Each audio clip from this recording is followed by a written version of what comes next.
Vratislav Kalenda, by the way, also a successful graduate of Unicorn University, is the co-founder and owner of the company Applifting. And we are very happy that the presentation that will mention making business in a comprehensive way will be presented now. So it's not only about tops and failures, it's about also the transitory stages in between. Indeed, these movements up and down, they are well known to Jak se říká, bez pohybu není other universities as well. There is no progression without movements. Let's start. Hi, good afternoon. I am Vráťa Kalenda and I am co-founder of the company Applifting. I would like to share with you 10 biggest lessons I learned from running operations in IT. Who are we? What we do? We are a software studio that's been running since 10 years. We are roughly 170 people. We work on comprehensive applications and systems. We are so-called turquoise organization, which means that salaries are open. People can also view the financial status of the company and therefore be sure if they want to be in the company or no. And our ambition is to work on products that may have a planetary impact one day. We cooperate with FTMO, with the highest growth here, or Erste Group. We made one whole process for them in the commercial sector, or Belos or Rochecom. Let me guide you throughout our company life development.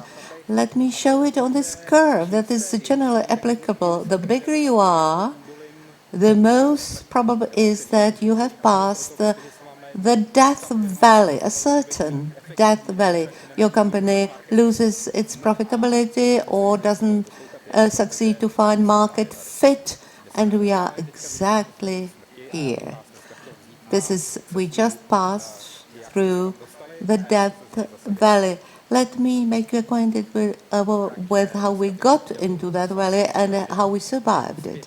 So sharing with you how both successfully or non-successfully scale software studio, how it is to make expansion abroad. We started altogether in 2013. I graduated school at the time. That was a authentic picture when I graduated from bachelor program here in UUN. My idea was I was quite good at software, so why not to do software? And I went to my dad and I said, there's a bunch of my colleagues of my co-students and we are all interested in programming. Could you lend us some space? And my father said, I'll sell it. So these are authentic pictures from the beginning of making business. Not always it's all bright. Often you do not have a natural light in and you are fed by pizza and pizza only. But we were enthusiastic and we worked on codes. A year later, we uplifted one floor higher. There was a daylight already, less space, but daylight. And it was crowded at moments. This was our authentic marketing team. Yes, it was on LinkedIn, this picture. And we didn't have clear ideas on marketing yet. And Applifting at the beginning, we were a bunch of 4 to 10 people. Our clients, there were startups, including incubators, small companies, and we were a free company. We had so-called high buddy culture. I mean, everything was open. There was no managing structure. What were the biggest risks at the beginning? That you take just whatever. You cannot choose if you are a big company. Big companies, corporations do not allow you to take something more attractive. So that brings about a lot of risks. Often you are not paid. Yeah, I co-funded the company with Roman Kirchner, and at the beginning there were heated discussions before we got to be tuned to each other. Something as when you start being married, you need some time to explain to each other what are the rules of the game. The same when you are a startup. Our service, everything. We were able to set up absolutely everything. People didn't believe us, but we were really able to help in many, many aspects. And why did it work? It worked because if you are good, as good as able to establish a company, it is easy to be the best without scaling. And you, as a founder, you can cover a lot of activities. You can design, you can propose, you can manufacture, you can sell.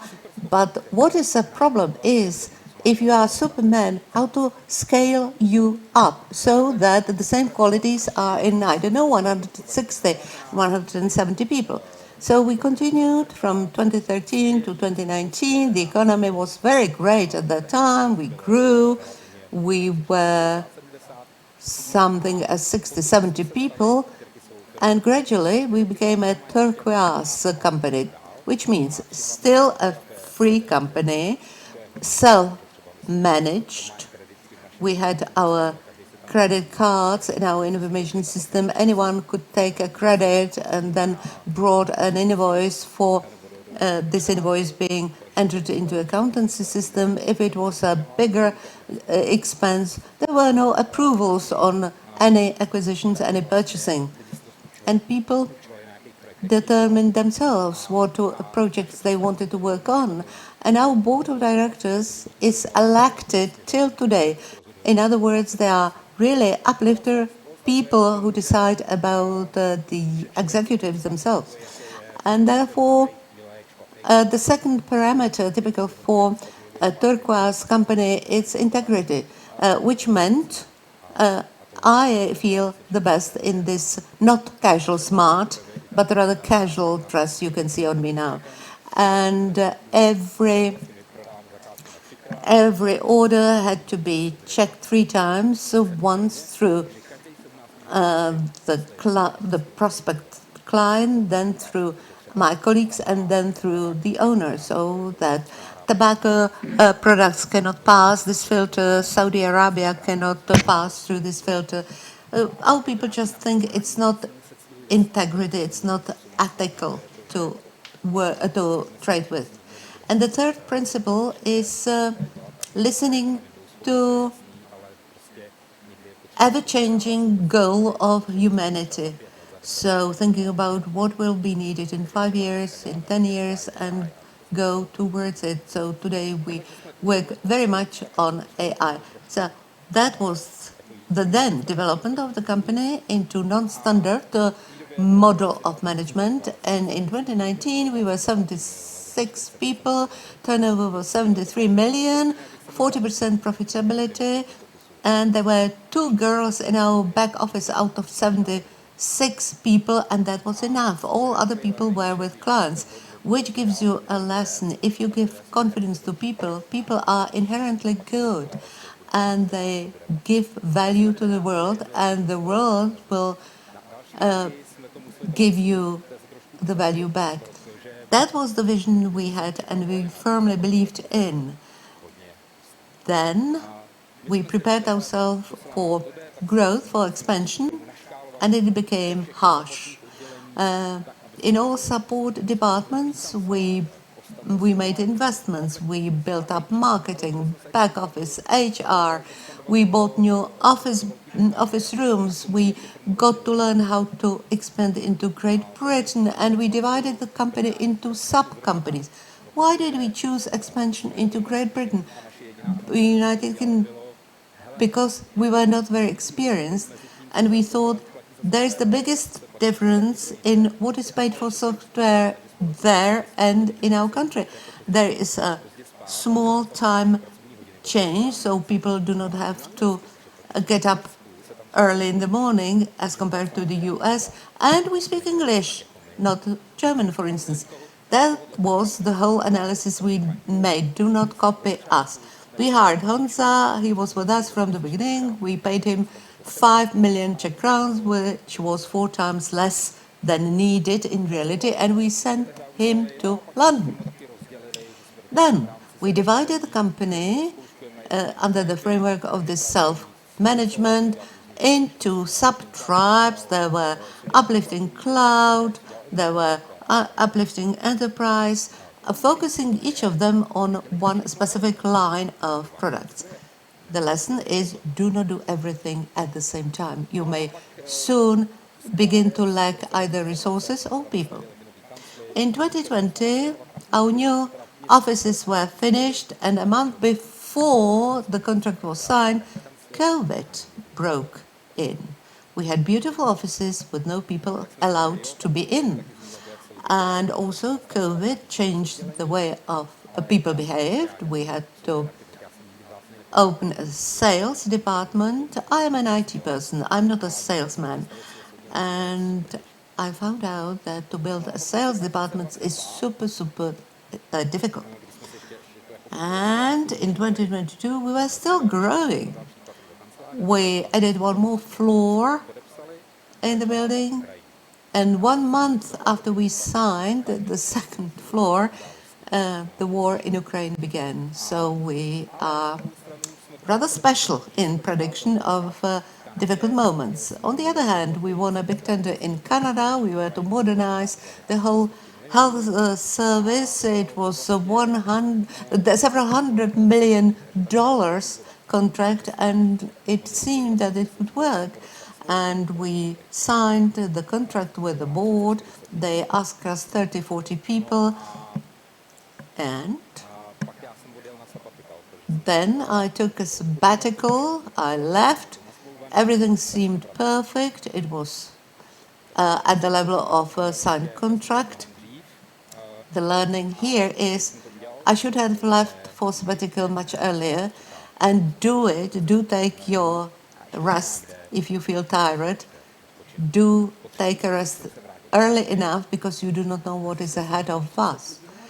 A month later, I came back to work and I found out that there were 30 people on the bench.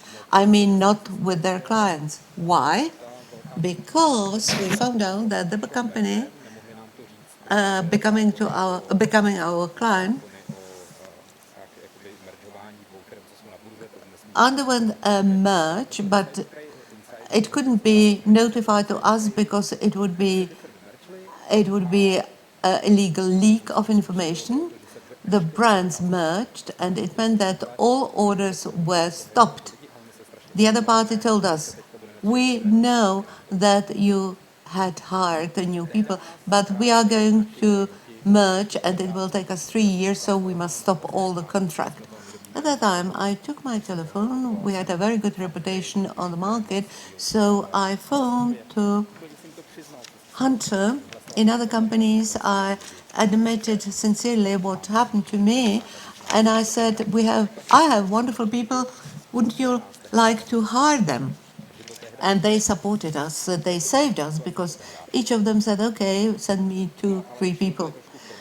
But it already opened our problems. We were 170 people, 4 tribes, profitability not very high. And then 2022, continuation, there were interruptions in our budgets. We had to look at our value proposition. What we had to sell were IT products. We were Turkish company, and we had a lot of IT experts, so we sent them to clients, and we promised them everything bright in IT, including new people. That was a perfect configuration for conjunction for the growth of economy period, but not for the decline of economy period.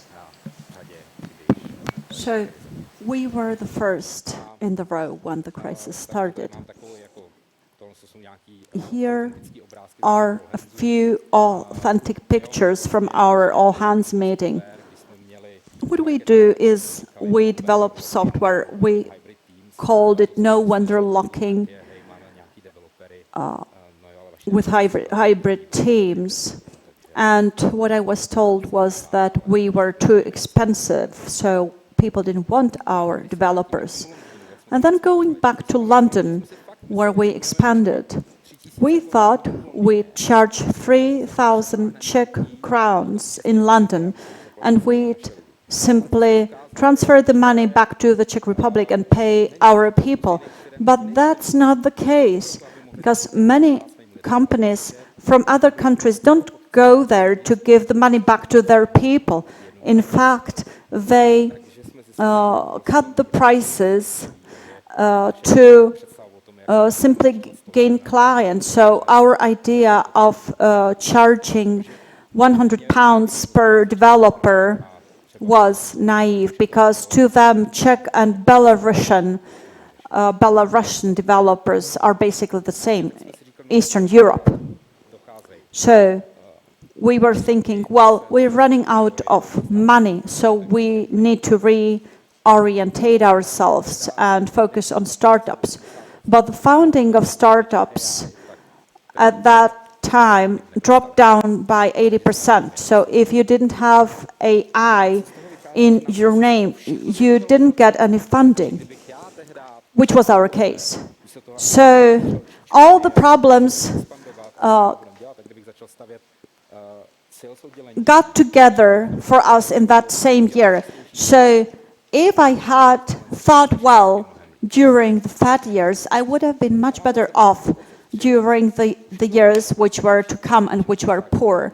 In 2023, we didn't have anyone to call. Most of our clients cut their budget and fired their own people. So that was the worst year for uplifting. This is an authentic video of our uplifting activities. And this is another thing that we actually played to us. That's how we were feeling. So we had a great business, great back office, great offices, a great HR team. But our business team was divided into multiple companies. Our focus was bad. We focused on fintech and help tech. And you can see there is the word tech in the name. And if you take the word tech and offer it to fintech, they don't want it because they already have the tech part. So that taught us another lesson, which is that you shouldn't trust blindly even your favorite people. It's not that they are evil or anything, but people only deserve trust in a context. So a great architect should be trusted in the area of architecture, but it doesn't need to mean that he'll be a successful manager, and he is inherently not to be trusted unless he proves he's able to do that. And I think we actually trusted people who hadn't deserved to be trusted in the given area. And as a result, in 2023, we were lying in the Death Valley. Our business was scaled up and there was nothing to do. And we thought, what are we going to do now? So we put on our astronauts' clothing and we started to repair our great business along with all the great people in it so that we could get beyond 2023. So if you can motivate people, let's say 30 or 40 people, maybe you're not able to lead 170 or 180 people. So I started to think about changing the people on the management to get those who are actually able to lead these 180 people. And what was great was that we managed to attract people who had been through all that. They came from software studios where initially there was 120 people and eventually they grew to 500. So if you can find someone who actually knows which way you need to go through, who actually has the roadmap, don't hesitate and hire that person. So how did we get things right? Well, first, we had to consolidate the business. So now we have 3 tribes less. For the first time, we have Scrum Masters, and that means that our deliveries are more consistent. We also have budgeting and budget control in another team. We've rebuilt our business team, so it's no shame to build your business team for a second or third time. Sometimes it simply takes time, and you may not be successful the first time. And eventually we decided to focus on Germany, although we can't speak German, because they understand what it means to work with a good, skilled Czech person, and they appreciate our work. We stopped focusing on FinTech and HelpTech. So now we focus on businesses, the name of which doesn't contain the word tech. And today we focus on SMEs. So there is a completely new value proposition, and we've become digital product builders. And thanks to all that, all these changes, today in 2024, we are getting out of the death valley. We have 160 people, a 10% profitability, which keeps growing, and our turnover is the highest in our history. So, thinking back about the past 3 or 4 years, I wonder what it would be to continue to be a founder, because my added value is currently much lower than if I was a visionary. And I think that all founders should realize this. Wouldn't it be better to hand over the day-to-day executive work to someone else who is actually more skilled than you?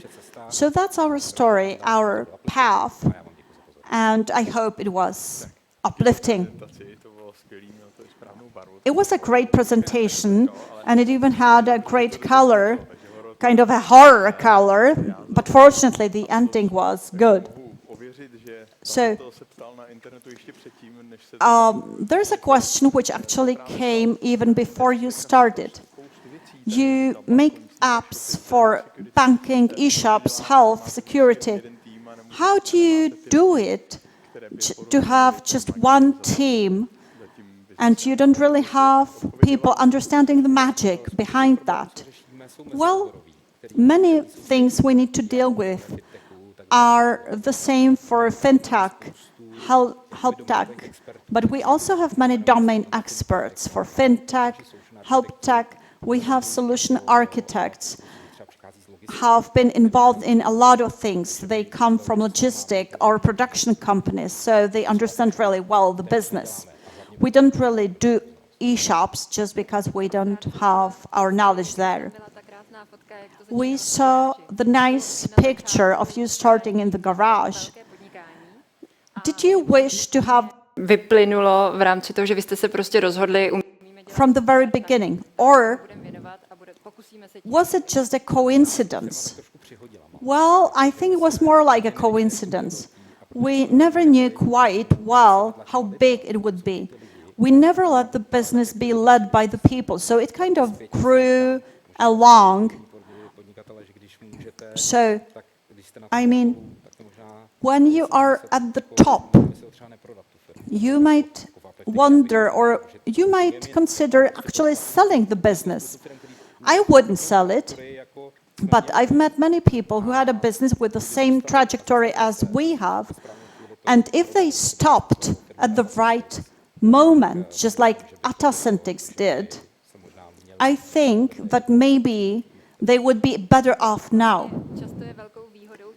Many times, a big advantage of small teams is the lack of this complicated approval process. And you've actually decided to kind of extend it to all the other staff members. Is it something that has proven itself as a good solution in time? Will it bring the value back? Because all the people are involved in the decision. Or would you rather take a different decision and you've been limited by some decisions? Oh, definitely.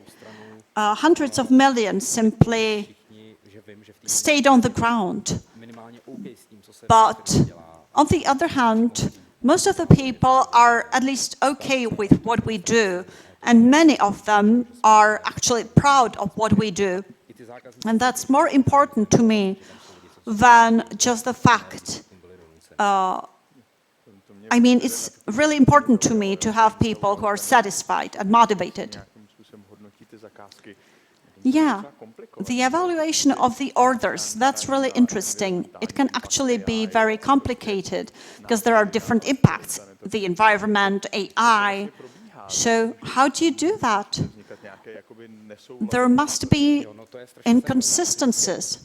Well, that's really interesting. It's kind of a confession of the business person who brings a deal to the company. And he needs to evaluate it from different aspects. Who's the client? What's the ownership structure? What purpose it'll serve? The impacts on the world and the environment. And then there is a sort of cultivated debate. People talk and eventually we use a traffic light. Green means good with me. Orange means, okay, I don't want to work on that, but I don't want to block the others. And red means, if you do this, I'll consider leaving the business. If there's just one person giving you a red light, it's bearable. But if it's 10 or 15 people, it's 10% of the company. So that means it's